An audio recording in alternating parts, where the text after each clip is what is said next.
transport ရန်ကုန်ကနေပြီးတော့မှကျူဆိုပါရရှင်ကျမကဒီ transport ရန်ကုန်ကိုအခုလက်ရှိ maintain လုပ်နေတဲ့မင်မင်ပါပေါ့နော်ဒီနေ့ကိုမေးကြရှိရဲ့မင်မင်ကအထီးလားအမလားကြားလားမှာကျမကယောက်ျားလေးပါ transgender ပေါ့နော်ဒီလိင်ပြောင်းအမျိုးသမီးအနေနဲ့ရက်တည်နေတဲ့လူတစ်ယောက်ဖြစ်ပါတယ်ဒီမြန်မာနိုင်ငံမှာ transportation နဲ့ပတ်သက်ပြီးတော့မှ bus spotting နဲ့ train spotting တွေလုပ်တယ်ဆိုလို့ရှိရင်လူလိုပြောမလဲတော်တာလားတချို့အရန် blame ကြတဲ့လူတွေပြောချင်တာလေကျမတို့ကအားလို့ရလို့အချိန်ကုန်ခံပြီးတော့မှဒီ spotting တွေလုပ်နေရမဟုတ်ဘူးပေါ့နော်ဒီနိုင်ငံမှာရှိတဲ့ယထာဆိုလေယထာခက်တခက်ဒီ bus ကားဆိုလို့ရှိရင်လည်း bus ရဲ့ခက်တခက်ကိုကျမတို့က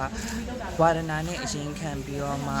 transportation ကို promote လုပ်ပေးနေရပါတော့ဒီအရာအချိန်ပေးရတယ် edit တွေလုပ်ရတယ် video resolution ကောင်းကောင်းရဖို့အတွက်ကျမတို့အချိန်လေးပေးပြီးတော့မှစိတ်ရောလူရောအလုံးပြတ်ခံပြီးတော့မှလုပ်ရတာပေါ့နော်အဲ့လိုပြောလို့လည်းတချို့ကနေတို့ဘယ်သူလောက်ခိုင်းလဲဆိုတော့ဘယ်သူမှလောက်ခိုင်းတာတော့မဟုတ်ဘူးဒါပေမဲ့နောင်လာနောင်သားတွေအတွက်ဒီ video တွေကတစ်ချိန်မှာအကျိုးရှိတဲ့ video လေးတွေဖြစ်လာလိမ့်မယ်လို့ကျမယုံကြည်ရဲ့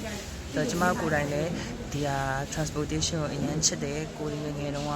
ဒီ transportation နဲ့ပတ်သက်တဲ့ data တွေပြန်ရှာရဆိုလို့ရှိရင်အဆင်မပြေဘူးပေါ့နော်ဒီပုံတွေကလိုအပ်တဲ့နေရာတွေမှာမရှိဘူးခက်ကောင်းတဲ့အချိန်အရင်တော့မထတာအထူးခက်တော့လဲအထူးကားပေါ်တော့ကဒီရဲ့ဒီအထူးခက်တခေရဲ့ပုံရိပ်တွေဆိုတာအင်မတန်ရှားရပေါ့နော်ကားတွေဂျုံပြီးကြတဲ့အချိန်ကြတော့မှပုံရိပ်တက်လာတာတို့ပြီး international နိုင်ငံခြား foreigner ရလည်းကိုရီးနိုင်ငံလာဆိုလို့ရှိရင်ဘယ်တော့မှဒီကျမ Flickr apps တွေတခြား YouTube လို website တွေမှာဝင်ကြည့်ရင်လည်းမြန်မာနိုင်ငံရဲ့ဒီပြောမယ်မကောင်းတဲ့ system ပဲသူတို့ပြချင်တာပေါ့နော်ကောင်းတဲ့ system ဆိုရင်သူတို့အဲ့လိုမျိုးမပြတာဖြစ်တဲ့အတွက်ကြောင့်မို့ကိုရီးယားနဲ့ကိုနိုင်ငံကို promote လုပ်ပေးရမယ်ကိုနိုင်ငံမှာတော့ဒီလိုမျိုး transportation system ကောင်းတွေရှိပါတယ်ဒီလိုမျိုးဝန်ဆောင်မှုတွေပေးနေပါတယ်ဆိုတာကိုပြချင်တဲ့အနေနဲ့ဒီ bus spotting တို့ train spotting တို့လောက်ပြပါပေါ့နော်ပြီးတော့မှအားပေးကြတဲ့လူအားလုံးလည်းကျေးဇူးအများကြီးတင်ပါတယ်ပြီးတော့တခြားမောင်လေးမိထားတဲ့